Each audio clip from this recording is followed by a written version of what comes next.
Oh hi, and welcome to Sabnessful, where I review films and TV shows and give my honest opinions that no one really cares about, but will give anyway. And today I'm actually not reviewing a film or a TV show. I'll be ranking all 40 songs in Epic the Musical. Epic started production in 2019 and released its final songs on Christmas Day in 2024 and is the birthchild of George Rivera-Herrans. Epic, for all intents and purposes, is an indie project and considered a concept musical, but as I'll get into, these songs sound very official to me. This is just going to be a simple ranking video. I'll give my opinions on each song, and at the end of the video, I'll actually go over some of my overall thoughts on the story and how I'd change a couple of things about it. And if you're feeling a little open arms today, please make sure to caress that subscribe button to help my channel grow. Oh, and I should mention that Epic is based off of Homer's The Odyssey, which is a Greek poem that was written over 1,000 years ago that I have not read. I am basing my opinion solely on the musical itself. Anyways, enough said, let's get ruthless with Epic the Musical. Spoilers abound. So I have my tier list here. I know that when other people have done tier lists, the top, like the S tier, the great tier, is red,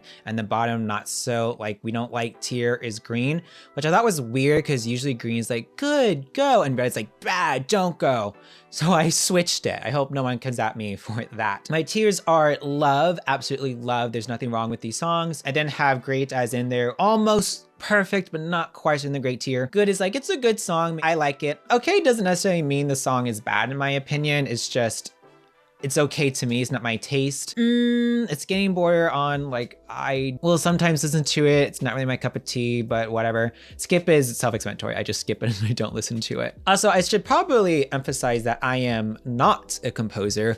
I cannot sing. I am tone deaf. The only experience I have with musicals is that I did them in high school. And again, I was tone deaf, so I usually didn't get leads. So in many ways, I have no right to be talking and rating these songs, but I will anyways. And the way I'm going to do this, I'm just going to start in chronological order. I'll start with the first song and then go through each one by one. So the first song is The Horse and the Infant. I think this is a good song. I think The Horse and the Infant is really good at establishing kind of the sense of the story and the characters in the story. By characters, I would just mean Odysseus. There are a bunch of other named characters in the first song that we literally don't hear about for the rest of the story, which is kind of weird. I'm sure they're there in the background, but we just don't hear their names again. But I think it's really good at showing who Odysseus is, kind of showing him interacting with the gods, since that will be a common theme throughout the whole story. Just a Man is skip. Don't hate me, don't come for me. I skip Just a Man all the time. First two songs are good at establishing his mindset and seeing who Odysseus is before we get into later on and his slow decline into no longer being a man. But I don't like Just a Man because I think it's kind of boring. I really like the songs in this musical that are intense and are dark or have high stakes, and Just a Man does. He's debating killing a baby. It's a little bit more subdued, a little bit more intimate, and I think that fits for what's going on in the song. I just personally don't like it, so I skip it. Don't hate me. The next song is Full Speed Ahead, and I will put this in the okay tier. Full Speed Ahead is an establishing song. We get introduced to Eurylochus and oh my god, I'm gonna butcher these names. Polites? I think it's Polites. Polites, we get introduced to them and they'll be important characters throughout the whole show. And also the only crew members we will actually care about and get to know. Well, not for long. The song is still, to me, a little bit more subdued compared to some of the other ones I really like. I think, again, it's a good establishing one. I'll listen to it. It's okay. It's fine. It's good. Like, don't get me wrong. It's well written. It's just, it's okay to me. Open Arms. Open Arms. It's good at establishing, again, a kind of the opposite of ruthlessness, which I do really like.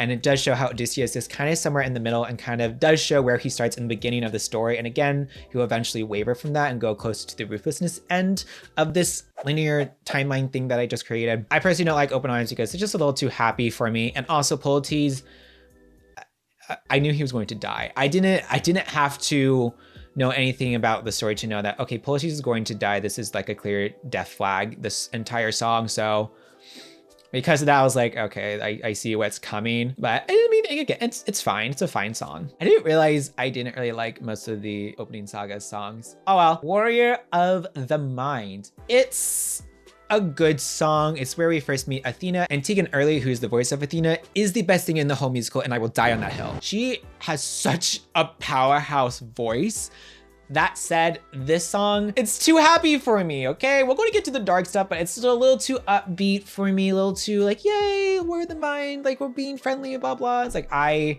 not my personal cup of tea, but the opening, and a lot of these songs, the opening couple seconds are just such bangers. This is being one of them. I love the way this opens. It's not quite eerie, but it's very mysterious. Like, ooh, what's happening? So I really like it, the opening part.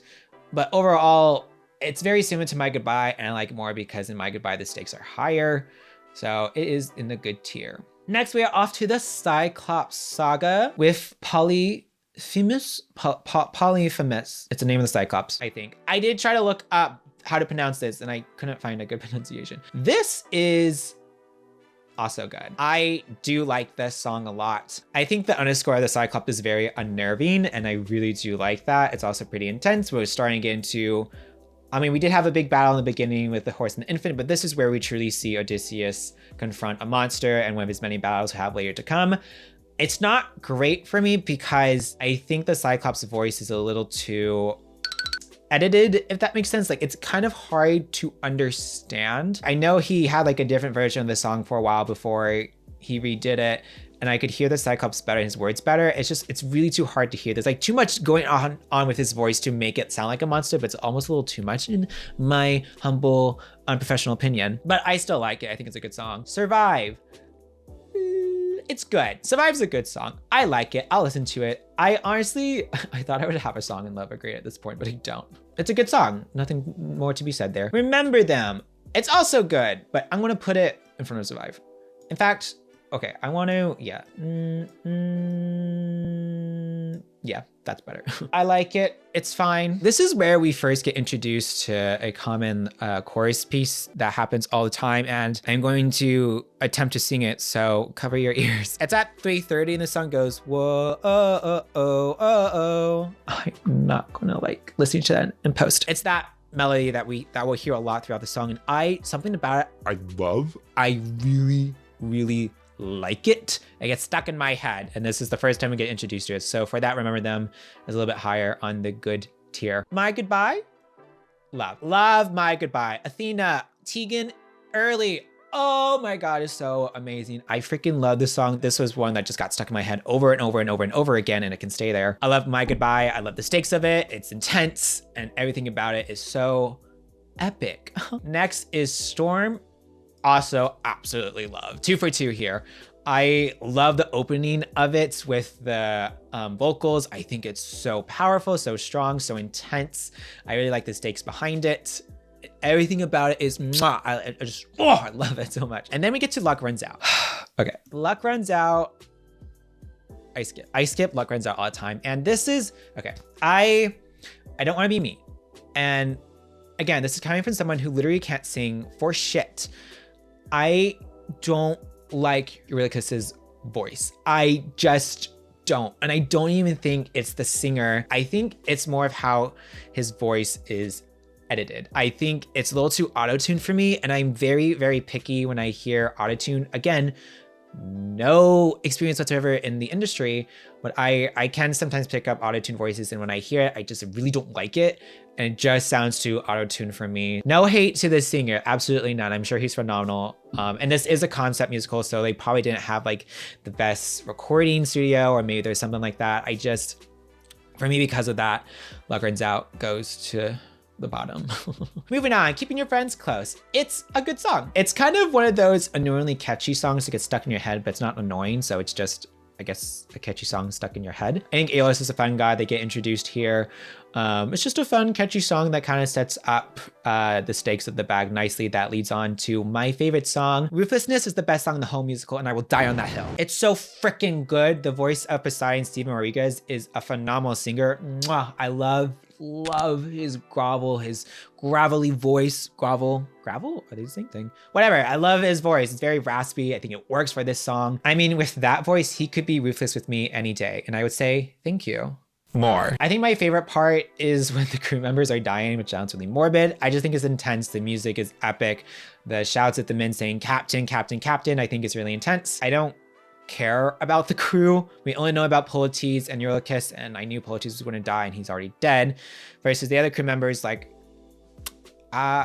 they're just no-name nobodies, so I don't care. I care in the sense that, like, obviously this is upsetting Odysseus and Eurylochus, but I don't know. Like, when characters die, I like to care about them. And obviously this is difficult because this is only through sound, and I'm sure visually you would get to know the crew more. And I do have some ideas about that at the end. Another part I don't like is at the end when Odysseus says, all I gotta do is open this bag. It's too happy, and I don't like it. It's like very weird. It's like your crew member just died, and sure, I guess he's happy because he can get away, but I feel like it should be like shine like in anger instead of like, hey, all I gotta do is this, which is a little too happy for what just happened, in my humble, unprofessional opinion. But yeah, in lovelessness. Moving on to the Circe saga, we have Puppeteer first. And Puppeteer, I don't know where to put it. I feel like I should put it in great because I have nothing in there. You know what? I'll put it in great. I do like Puppeteer. I really like Circe's voice. I think it's really mystical, but also alluring, which is kind of the point of her character. I also really like the beat of the underscore when Eurylochus is going over all the things they've done. It goes dun, dun, dun, dun. I really like it. I think it's really good. It sounds good to my ears. Wouldn't you like? Is a great song. I think switch. I want to switch. There we go. I think Hermes is a fun character. I really like his voice. I really like the song. It gets stuck in my head over and over and over and over. It's not quite love, just because I really hold those three there right now so high, but I really do like Wouldn't You Like. Now next to Done For. I also think Done For is a great song. It's really catchy. It's intense. The stakes are high. Pretty much everything I like in a song. There are other ways. It's okay. There are other ways. It's a good song. It's not one of my personal favorites. It's not as intense sounding or as epic sounding as some of the other songs in the musical that I really like, even though what's happening in it is intense. For the most part, everything happening in every song is pretty intense. Some more than others though. It's okay to me. I'll listen to it. The Underworld Saga. So the Underworld Saga is very special to me. This was the saga I first listened to and that introduced me into Epic the Musical. And at the point I got into it, only Act 1 sagas have been released, none of the Act 2 sagas have been released yet. And so because of that, the Underworld Saga has a really special place in my heart.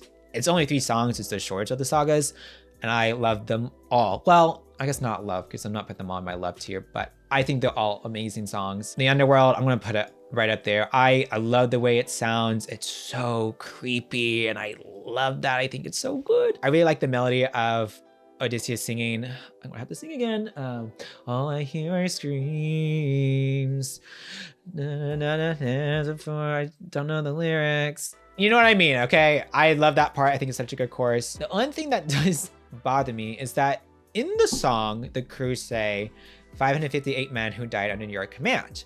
But in Ruthlessness, Poseidon says after he killed them all, 43 men left under your command. And the math doesn't math, and it bothers me. Does this matter in the grand scheme of things? Absolutely not, but it bothers me, and I don't like it, because if there are 558 men left on his command, that means there should only be 42. And we know in, what was the song?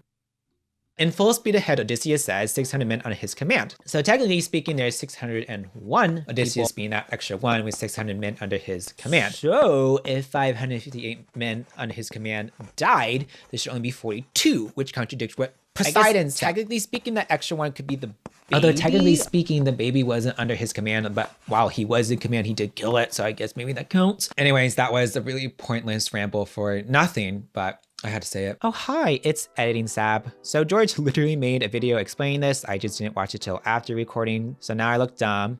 Nothing new there. Anyways, back to the video. No Longer You. No Longer You is an interesting one because I didn't really like it upon hearing it, and then the more I heard it, the more I really liked it. So I think I'll put it in the great, but it's going to be at the bottom of my great tier. No Longer You is pretty blatant in its foreshadowing of him saying no longer you, and emphasizing how Odysseus is going to change and no longer be the man who he is now, which I do like the messaging of that. It's pretty epic in its sounding. The prophet has an incredible voice. I mean, yeah, I thought I had more to say about it, but I like it. Monster. I really like Monster. Monster gets stuck in my head a lot, so I'd have to put it right behind Ruthlessness because nothing's gonna beat Ruthlessness. Monster was the first song that I heard of Epic the Musical. I was like scrolling through Instagram Reels. I know, gross, but I don't have TikTok and I refuse to get it. But hey, it wasn't banned. I came across a reel and that song came on and I thought it was really catchy. I then looked it up and that's how I got down this rabbit hole of understanding of Epic the Musical that I never have left. I am actually going deeper and deeper into this hole that I will never ever climb out of, because I don't want to. I love the beginning notes of the song.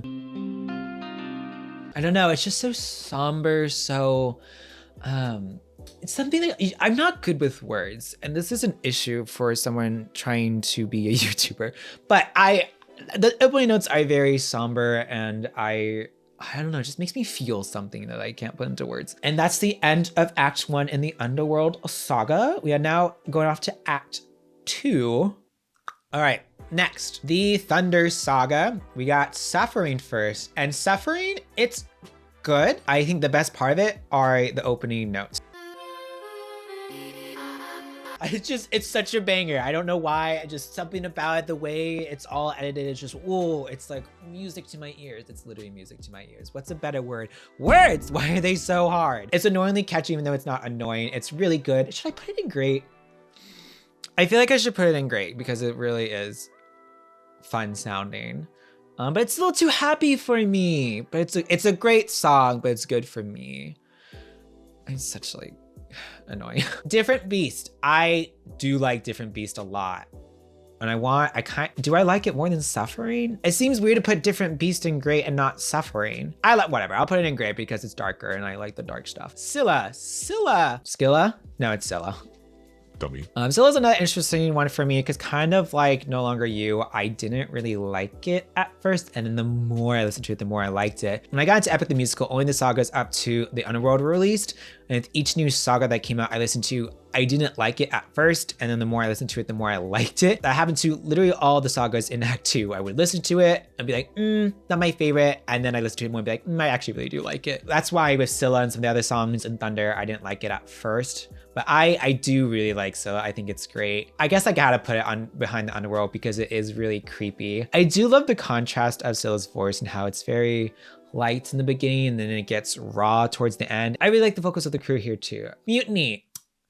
Again, the way Ulysses' voice is done, the way Ulysses' voice is done, it just sounds very auto-tuned to me.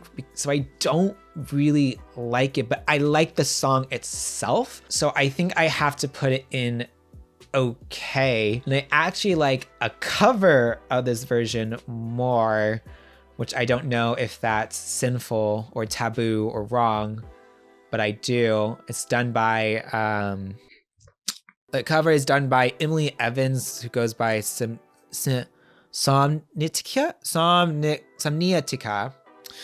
and Melina Rose. I think they do a really cool job. I don't know, there's something fun about a female version of the crew. I think that could be really cool. I just like the vocals in that better, even though the Mutiny 1 version is more professional sounding in terms of the instrumentals because it was probably had better sound mixing to it.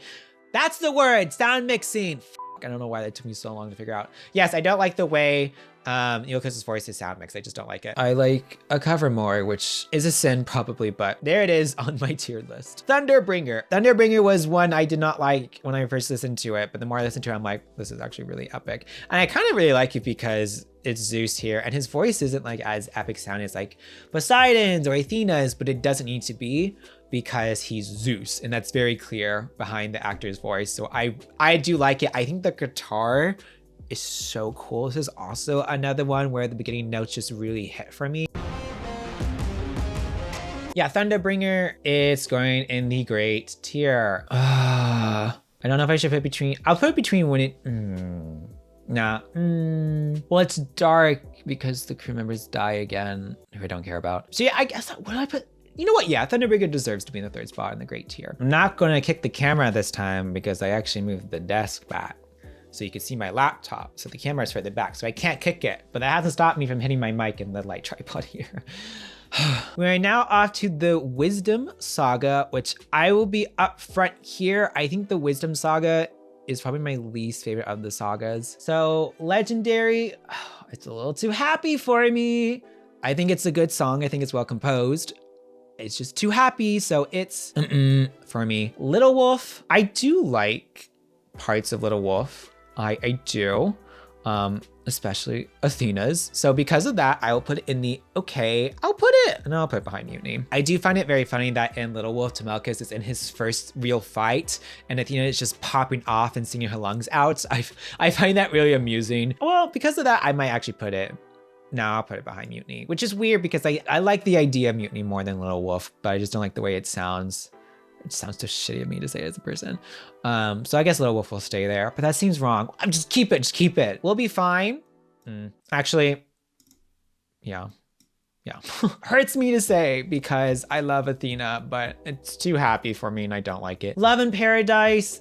Yeah, what does it say? I like the ending of it when you have all like the other people coming in, like waiting. I'll take your suffering from you. I do like that part. Oh, the part that does slap though is, oh, you're adorable. Bow down to the immortal Calypso. I don't know. She ate that up. So I really like that part. Oh, and I also like the montage in the beginning where Athena is going through Odysseus' past and we get all the little snippets of the other songs. Basically, I like the parts where Calypso's not singing, which is sad because I really like the voice of Calypso. There's nothing wrong with the singer. I just, it's not my type of song. I like God Games. I think God Games is my favorite of the Wisdom Saga.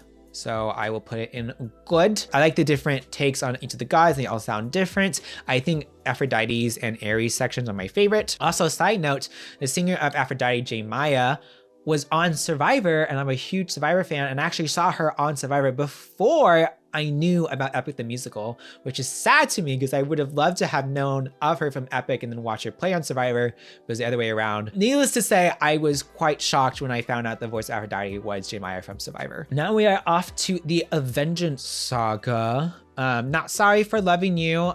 It's a good song. I like it. It's a bit more intense than Love in Paradise, so I really like that. I really like the reflection on Calypso and how she kind of admits like, yeah, maybe she wasn't great and she's sorry, but also I'm not sorry for loving you, even though you kind of kept him there because you loved him. Almost there, Calypso, almost there. But it's a good song, I like it. Dangerous, I love Hermes, so I don't like it as much as Wouldn't You Like. So I'm gonna put it in the good tier. That seems low, whatever. I'm putting it in the good tier. I like it, I love Hermes. Nothing else to say. God. Charybdis? Charbit. Okay. It's okay. It's fine. Get in the Water. Poseidon. Get in the Water is tricky for me. I actually really didn't like Get in the Water when I first listened to it because I knew Poseidon was back and I thought, oh, it's going to be just as epic as Ruthlessness, and it wasn't. But the more I listened to it, the more I really, really, really liked it. So I don't know if it's great though. I think the first half is Poseidon singing and then the second half it's not. It doesn't seem worthy of great because I only really like half of the song. I guess good. Before, yeah, why not? No. It'll be top of good tier. There we go. 600 Strike. I don't like 600 Strike at all. No, I'll put in the okay. The only part I like about it, this one sounds so fucked up. The only part I like about 600 Strike is the part where Odysseus is stabbing Poseidon. Stuff like the way he screams is so mesmerizing to my ears. I also like the way he sings Monster. Again, Steven Rodriguez, an incredible voice. Oh my God. Yeah, but I only really like the part, that one part of 600 Strike. This one kind of similar to Get in the Water. A lot of it isn't singing, it's shouting or just things happening because it's a fight scene. So because of that, it's a lot lower on my list. What I did was when I was listening to soundtrack, I actually looked at animatics so I could actually visually watch. So I knew what was going on and listen to it. And that is a great way to get into this musical. But the animatic I saw this is that he's kind of on like a jetpack, or I think he's using the windbag as a jetpack, which I thought was very odd. Something about that visual is like, turned me off. But I like when Poseidon screams, so I'll go in the, actually, because I'm f***ed up. And then finally we get into Ithaca Saga, which was just released on Christmas Day. Merry Christmas. I'm also not a big fan of the Ithaca Saga, and probably because it's the newest one, so I haven't listened to it as much. The challenge, I think it's an okay song. It's an okay song. I don't mind it. Nothing inherently wrong with it. Oh, I'm out of tea. Me. Don't. Well, if you're Poseidon, no, don't say that. That's gross. That's creepy. Hold Them Down, I think, is my favorite song from here. So I'm gonna put it in good. Again, it's that dark shit that I really like. It's pretty intense, and so I like it. Odysseus, there's a lot happening in Odysseus. There's a big fight scene, and because of that, there's less singing going on, which I should inherently like this because there's a lot of death in it and bad stuff and dark stuff going on, which has been a running theme of the songs that I like, but for here, it doesn't do it to me as much. I don't know why. It really should hit harder than it does for me. So I like it more than a challenge. I'll put it in front. Yeah, no, that works. I can't help but wonder. I don't really like the song. The only part that I like and I love is, of course, Athena's part. So I'm kind of torn where to put it because I would honestly probably skip it if Athena's part wasn't in it. But I freaking love Athena's section and I would listen to it just for hers. So good. And then the final song, the song that ends everything, that ends the musical, Would You Fall in Love with Me Again, goes in And real quick, I'll just go ahead and rate the sagas. Troy Saga, I like the Troy Saga, but I clearly don't. I thought I did. I guess I had to put it in the okay. Yeah. Cyclops Saga, I do like this. Where is that? That mostly in the good tier. I think that's fair. Yeah, I put Cyclops in good. I mean, there's no question there. It has to be in the love tier. I love the Ocean Saga. It's really good. I actually also really like the Circe Saga. I think it's really incredible and really well done. So I'll put it in the great tier, the Underworld top tier. Even though only one of the songs is in the love tier, it's still top tier for me. Actually, I think I probably have to put it in for the Ocean Saga simply for nostalgia because it was the saga that got me into this obsession. Thunder Saga, wow, I actually put a lot of the Thunder Sagas into great. I would not say though Thunder Saga is a great tier. I would have said good. Huh. Well, I guess I have to. Wisdom, yeah. I mean, I wouldn't skip Wisdom, but it's an for me. I think Vengeance Saga is okay. Does that line up? No, I put 3 Vengeance Sagas in good. Well, yeah, I guess I have to. I would have said okay, but looking at this, it is, I guess, good. And the Ithaca Saga, it's okay. It's an okay saga. Overall, I can see it a good saga to end the show with, but for my personal taste, it's okay. Oh, hi, it's Editing Sab. Again. So I'm actually filming this section of the video on a different day because the one I did film when I ranked the videos, I hated. So I'm redoing it. Yes, I'm re-wearing the same clothes. I also refilmed the intro because I hated that too. This has been a very chaotic video for me. While I'm here, I just wanted to clarify that I did refer to a lot of the songs as happy sounding. And what I was trying to say is that a lot of the songs sounded bright or hopeful to me, or didn't have that dark intensity as some of the other songs had that I did like. I just struggled with words. Anyways, going back to Would You Fall in Love with Me Again, it's for me mostly because it's the final song, and if it wasn't, it would probably be higher on my list, but I don't like it as the final song because it ends Odysseus' journey on a bit too of a happy note for me. I think it's a sweet song, I like the messaging behind it, I just don't think it's deserved for him. Going into the final saga, I actually thought Telemachus and Penelope would reject Odysseus because of who he has become, building off of what was said in No Longer You. So I was surprised when they both accepted him with open arms, but for me, I feel like he's been too ruthless to warrant that. And ruthlessness is the main theme in the musical, the main lesson being, to quote George himself, no, that's the wrong quote. Where'd it go? It is necessary to have a capacity for ruthlessness in order to protect yourself and that what you care about, which I do like a darker theme. I do think that's interesting and not done enough, but I always find myself going back to when he revealed his name to the Cyclops. If he had literally not done that, everything else wouldn't have happened. And maybe that's the point, that there was a path where he didn't have to be ruthless, but because of the path he did go on, he had to be ruthless in order to go home. I also think about how as Captain Odysseus signed up to protect his crew at all costs, which of course he doesn't do, which don't get me wrong, loved a flawed character, not complaining there, but because he is so flawed, a happy ending for him doesn't seem satisfying to me. I think it would have been more impactful if he did all those things, was incredibly ruthless, and yes, it got him home, but it cost him his relationship with his family that he could have only gotten if he returned with an open arms mentality. Granted, of course, going home with an open arms mentality might have meant he never got home at all, and I find that dichotomy very interesting. But I don't really see that dichotomy with the presented ending because he basically gets his cake and eat it too. He gets to go home and have a relationship with his family. I get that may have been too much of a downer, so what I would have done is I keep the final song as is, but during I Can't Help But Wonder, I had Telemachus say something along the lines of, "I can't help but wonder if he's a man or a monster," hinting that this isn't such a happy ending for Odysseus after all, which just gives me chills. I mean, Telemachus did just witness his father slaughter a bunch of people in their palace, which granted they were trying to kill him. He could even overhear Odysseus tell Penelope that he sacrificed a bunch of his men, which Penelope doesn't really bat an eye at, but Telemachus could. I find that a more deserved ending for Odysseus and more satisfying to me, and what's important is that I'm satisfied. Wait, besides the ending, there's nothing really else I change about the story. I really think it works as is. The only other thing is that I would change the presentation of the crew. I mentioned a lot during my rankings that I didn't care about the crew, which is true, but to be fair, developing the crew and the time constraints of a musical would be next to impossible with so much that happens, and I give all the kudos to George. There is so much that happens in this musical and it doesn't feel rushed at all, which is incredible storytelling and story writing. And I do know there were actually songs that featured more of the crew, but were cut for time's sake, which I do agree with. But when this musical is brought to the stage, and when, not if, I think visual storytelling with the crew will be crucial so that we actually care about them when they die. Obviously, the soundtrack can't do that because it's just sound, so I can't really blame it for not really making me care about the crew, nor can I really blame it for my extreme pickiness. And I'm sure George probably has his own ideas on how he'd do this. He's probably even made a video about it that I haven't seen. There's just too many of them for me to watch. Now, if Epic was ever turned into a film and they put me in charge, which I don't know why they wouldn't, it's not like I don't have any professional experience in the field, I have no experience with directing musicals.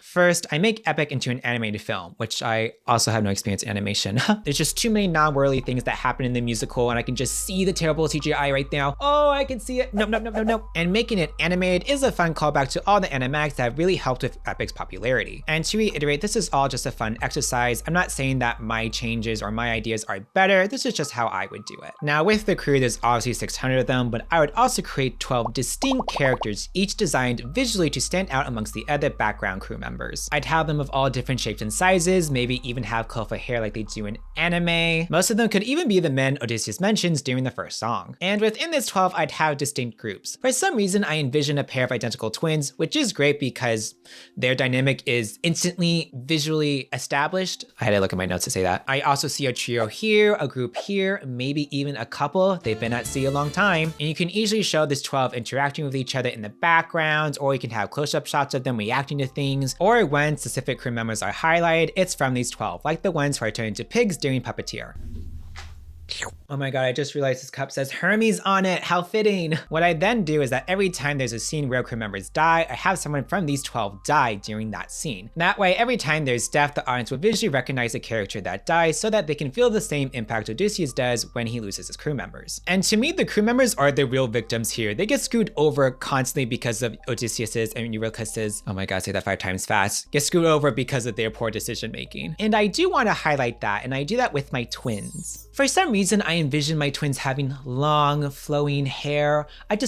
I love hair in films, the way it frames the face. There's so much you can do with it. Anyways, I have one of the twins die during Ruthlessness and the other one die during Thunderbringer. And I thought I was such a genius by making the surviving twin be the one that stabs Odysseus during Mutiny, not realizing that's already a named character. So I guess my twin character is Prometheus, though he would act very differently. He would not be yeeting babies. I basically want to make this twin character the epitome of innocence, kind of similar to Polites. He lost a twin brother, he's just trying to follow orders, he didn't make any bad decisions, unlike others, and dies as a direct result to Odysseus' actions rather than an indirect result like Polites. That way the audience feels more weight to Odysseus' decision and even feels some resentment towards him for killing such an innocent character. Granted, Odysseus does kill a literal baby, and he also kills Eurylochus, but the baby was going to grow up to be cruel and kill all of Odysseus' family, and Eurylochus was the one that opened the bag that led them to Poseidon, which led to a bunch of crew members dying. So you could argue that their deaths were warranted or deserved, but for my twin character's death, you couldn't. Well, I am having him stab Odysseus and mutiny against him, but from his perspective, Odysseus did just sacrifice some of the crew, so it totally makes sense for him to do that. Anyways, that concludes my thoughts on Epic the Musical. Join me next week where I have a pretty big project lined up. Psst, it's Arcane Season 2. See ya, bye!